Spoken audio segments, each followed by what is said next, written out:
Bonjour la team, j'espère que vous allez bien, que vous passez une excellente journée. On se retrouve ce soir pour l'avant-dernière vidéo de cette semaine car forcément dimanche on va se retrouver pour parler 8e de finale de Ligue des Champions. Mais on va prendre le temps tranquillement ce soir d'analyser une nouvelle journée de Serie A qui a commencé dès ce soir les gars, 20h45 avec la Fiorentina qui affronte Lecce et qui va se terminer lundi par la Juve qui joue l'Hellas Vérone.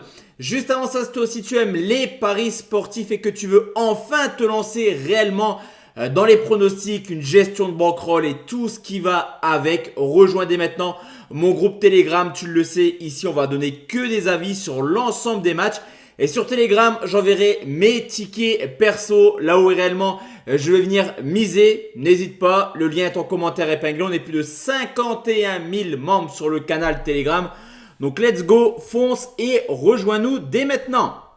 On commence avec la première rencontre qui va se jouer ce soir entre la Fiorentina et Lecce, une équipe de la Fio qui marque clairement le pas actuellement. Ils viennent d'enchaîner 3 défaites de suite, rien d'inquiétant après la défaite à l'Inter, c'est plutôt les défaites contre Com et l'Hellas Vérone qui distancent tout simplement la Fio dans une qualification à la Ligue des Champions. 7 points de retard maintenant sur la Juventus de Turin. Alors ça reste une équipe de la Fiorentina qui à domicile a un bilan plutôt honorable avec 7 victoires, 3 nuls pour seulement 3 défaites. Mais attention quand même parce que cette équipe de Lecce va un petit peu mieux dernièrement. Elle a seulement perdu un seul de ses 4 derniers déplacements. Alors ok, les déplacements étaient principalement contre des équipes de bas de classement. Mais en tout cas, c'est une équipe qui va mieux, au contraire de la Fio qui marque le pas. Donc je suis obligé de sécuriser et je vais partir sur Fiorentina ou nul et plus d'1,5 but.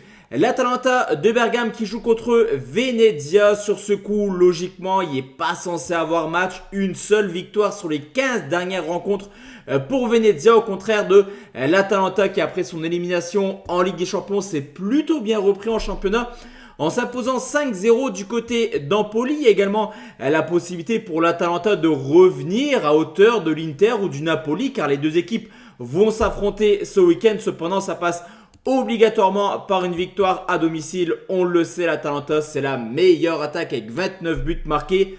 Logiquement, au vu de l'état de forme de Venezia, qui est la pire équipe à l'extérieur, la victoire de l'Atalanta ne souffre d'aucune contestation.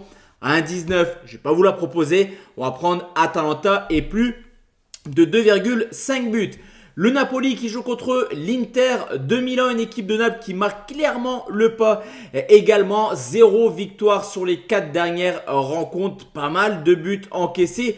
Aucun clean sheet depuis maintenant quasiment 2 mois. Il faut remonter au 12 janvier pour retrouver trace d'un clean sheet pour le Napoli contre l'Hellas Vérone. À côté de ça, l'Inter ça tourne plutôt bien. Ok, il reste sur 2 défaites de suite à l'extérieur. Mais en tout cas, c'est extrêmement cohérent ce qui est proposé.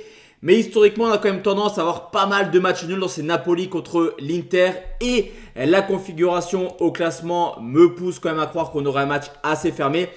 Je vais prendre un match nul remboursé si l'Inter s'impose, qui est pour moi supérieur quand même au Napoli actuellement. Udinese qui joue contre Parme, une équipe d'Udinese qui va bien actuellement. 4 matchs sans défaite de suite. Une équipe d'Udinese qui à domicile tourne plutôt bien. Il y a eu quelques défaites mais rien d'inquiétant. Généralement contre des équipes de haut classement, pour Parme, c'est un peu comme Venezia. Les résultats à l'extérieur sont simplement catastrophiques. Une seule victoire hors de leur base, justement, du côté de Venezia. Mais c'est une équipe de Parme également qui a mis fin à une série un peu folle de 4 défaites de suite en s'imposant du côté de Bologne. Je pense que la victoire d'Udinese à domicile, elle se tente clairement. Mais j'ai envie de faire une belle prestation sur cette vidéo YouTube. Donc je vais sécuriser également avec un petit Udinese ou nul et plus d'1,5. Mais comme je te le dis, Udinese sec, je pense que sur le papier, ça peut le faire.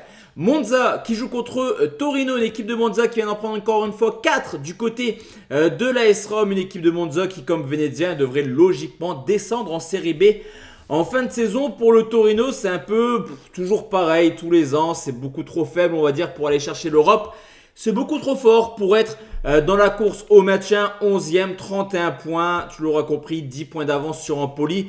13 de retard sur les places européennes. Plus grand chose à espérer. Cette année, forcément, le Torino est favori. Ce Monza, seulement 2 petites victoires. Mais à côté de ça, tu as quand même une équipe du Torino qui fait énormément de matchs nuls cette année, déjà 10. Seuls Bologne et la Juve font plus avec respectivement 11 nuls pour Bologne et 13 pour la Juventus.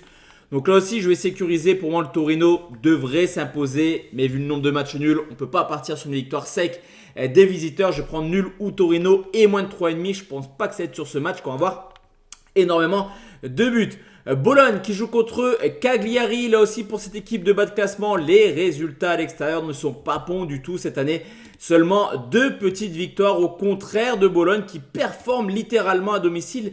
Il n'y a pas d'autre mot, hein, sur les 10 derniers matchs, 8 victoires, 1 nul, une seule défaite. C'était contre l'Hellas Vérone à la surprise générale. Mais Bologne avait terminé le match à 10. Forcément, Bologne qui s'est imposé 2 buts 1 contre le Milan AC. Très belle opération. Ils sont revenus à quelques points de la 4e place qualificative pour la Champions League. Pour l'instant, ça se passe bien pour Bologne. Il va falloir essayer d'aller accrocher les 3 points. Et je me dis qu'ils sont largement capables de le faire au vu de l'état de forme à domicile. 7 victoires, 5 nuls, 1 défaite. Pour moi, c'est victoire de Bologne. Le Genoa contre Empoli. Quand je te dis que je ne pronostique pas tous les matchs, et bien clairement, ce match-là, je vais le laisser de côté. Si je peux te donner un avis quand même, c'est que cette équipe du Genoa est mieux à domicile que cette équipe d'Empoli. Mais encore une fois, il y a pas mal de matchs nuls pour le Genoa. Il reste sur 3 victoires de suite contre des équipes de bas de classement.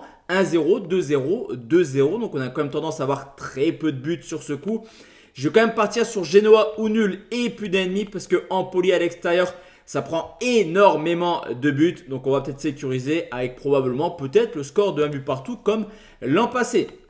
On continue avec l'AS Rome qui joue contre eux. Comme là, on a un duel très intéressant parce qu'on a une équipe de la Roma qui, depuis l'arrivée de Ranieri, est extrêmement forte à domicile. 9 victoires, 1 nul sur les 10 derniers matchs à domicile. Mais attention à cette équipe de Com qui vient de battre Naples, également la Fiorentina. Le maintien est plutôt bien parti, on va dire, pour Com qui compte 7 points d'avance quand même sur Empoli. Il reste quand même pas mal de points à aller chercher pour se maintenir. Mais l'AS Rome, pour moi, elle est capable d'encaisser des buts. Ça va marquer, ça c'est sûr. J'hésitais entre un plus de 2,5 et les 2 marques. Mais les 2 marques est mieux coté et j'exclus pas un match nul, 1 but partout. Alors une petite surprise, on va dire, du côté de Com qui tourne très bien en ce moment. Donc je vais prendre les 2 marques. Le Milan AC contre la Lazio de Rome sera le dernier pronostic que je vais donner car la Juve contre l'Hellas Vérone, c'est disponible directement sur Telegram. On a une équipe du Milan AC qui a vécu une sale période sur les 10 derniers jours. Élimination en Ligue des Champions contre le Feyenoord. Double défaite à l'extérieur au Torino et à Bologne sur le score de 2 buts à 1. Ça fait quand même pas mal de points de retard maintenant sur la Juve. 8. Au total, une qualification en Ligue des Champions me semble quand même assez compliqué vu comment ça tourne pour le quatuor de tête. À côté de ça, la Lazio elle est plutôt performante cette année. Pourrait potentiellement aller faire un coup du côté du Milan AC. Ce ne serait pas forcément très choquant, mais avec une seule défaite, c'est vrai que c'est compliqué d'aller chercher la victoire pour la Lazio du côté de Milan. Moi perso, je vais prendre les 2 marques parce que le Milan encaisse énormément de buts actuellement et cette équipe de la Lazio, comme je te l'ai dit, elle fait une très très belle saison, mais à l'extérieur, elle est capable du meilleur comme du pire. Donc ça pourrait potentiellement s'imposer, ça pourrait perdre également. Par contre, les 2 marques, je trouve que c'est plutôt assez intéressant. Et comme je te l'ai dit, la Juve contre l'Hellas Vérone, je vais aller chercher des petits buteurs sur ce coup. La Juve s'encaisse pas mal, donc j'attends de voir un peu la compo d'équipe de l'Hellas Vérone pour partir sur des buteurs. Je pense qu'on ira chercher au minimum des cotes à 5 ou 6 facile. Donc n'hésite pas à nous rejoindre, ce sera le pronostic public de ce lundi juste avant la Ligue des Champions. Très bonne soirée à tous et à toutes. On se retrouve dimanche soir sur les coups de 20 h pour parler des 8e de finale. Accrochez-vous bien parce que j'ai déjà regardé les matchs et il y a des cotes très intéressantes. Très bonne soirée à tous et à toutes. Ciao, ciao la team.